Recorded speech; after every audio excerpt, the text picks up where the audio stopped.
নেত্রকোনার হাওর অঞ্চলে শুরু হয়েছে ইরি বোরো ধান কাটা। এখন পর্যন্ত হাওরে 20 ভাগ ধান কাটা শেষ হয়েছে বলে জানায় কৃষি বিভাগ। ফলন ভালো হওয়ায় হাওর পাড়ের কৃষকরা খুশি। আবহাওয়া অনুকূলে থাকলে ভালোভাবে ধান ঘরে তুলতে পারবে কৃষকরা। এবার কৃষকের ধান কাটতে হারভেস্টার মেশিনের ব্যবহার বেড়েছে। নেত্রকোনা প্রতিনিধি দেবল চন্দ্র দাসের প্রতিবেদন। ধান উৎপাদনের জেলা নেত্রকোনা। একমাত্র বোরো ফসলেই হাওরবাসীর একমাত্র ভরসা। হাওরে শুরু হয়েছে বোরো ধান কাটা, আর এই ফসল নির্বিঘ্নে ঘরে তুলতে ব্যাপক প্রস্তুতি থাকে তাদের। প্রখর রোদ উপেক্ষা করে ব্যস্ত সময় পার করছেন হাওর পাড়ের কৃষক কৃষানীরা। এবছর ভালো ফলন হওয়ায় খুশি কৃষকরা। এভাবে যদি দিনের আবহাওয়া ভালো থাকে তাহলে আমরা সুন্দরভাবে ফসল তুলতে পারবো, বাড়িতে নিতে পারবো।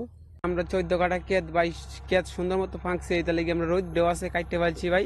এরকম ঝড় বৃষ্টির বা বাদ ভাঙার কোনো আশঙ্কা নেই বলে এখন ফলন ঠিকঠাক ভাবে গড়ে নিতে পারছে। গেল বছর হাওরে ব্লাস্ট রোগে ধানের ব্যাপক ক্ষতি হয়। একমাত্র ফসল ঘরে তুলতে না পেরে অনেক কষ্টে বছর পার করছেন তারা। তবে এবছর প্রাকৃতিক দুর্যোগ না থাকায় কৃষকরা ধান কাটতে শুরু করেছে। আমার জমি আছে দুয়ার মানে 10 কাটা রয়েছে, আর বাকি কাটতে বাইরে নিয়ে বিক্রি করেছি। 25 বছরের ভিতরে আমি ফসল দেখিনি কোনো সময়। আমি কাটাতে 12-14 মন ধরে ধান মারাইছি। জেলায় এবছর ধান কাটার জন্য 850টি হারভেস্টার মেশিন কৃষি বিভাগ থেকে দেওয়া হয়েছে।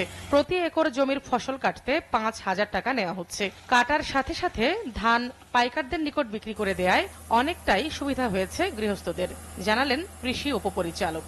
এই জেলায় সর্বমোট এবছর ধান কাটার জন্য 850টি কম্বাইন হারভেস্টার মেশিন আমাদের এখন মাঠে রেডি অবস্থায় আছে। এগুলি দ্বারা আমাদের ধানগুলি কর্তন করা হবে এবং হাওড়া এলাকায় যে ধানগুলি কর্তন করা হয়, এখানে ধানগুলি কর্তনের ক্ষেত্রে একর প্রতি মাত্র 5,000 টাকা করে নেওয়া হচ্ছে।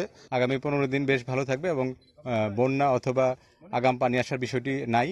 আর বাম্পার ফলন হয়েছে, কৃষক কিন্তু অনেক খুশি। এখন আমরা আল্লাহর রহমতে ইনশাল্লাহ আমরা এই ধানটা এই মাসের মধ্যে 30 এপ্রিলের মধ্যেই সকল ধান কাটা হয়ে যাবে।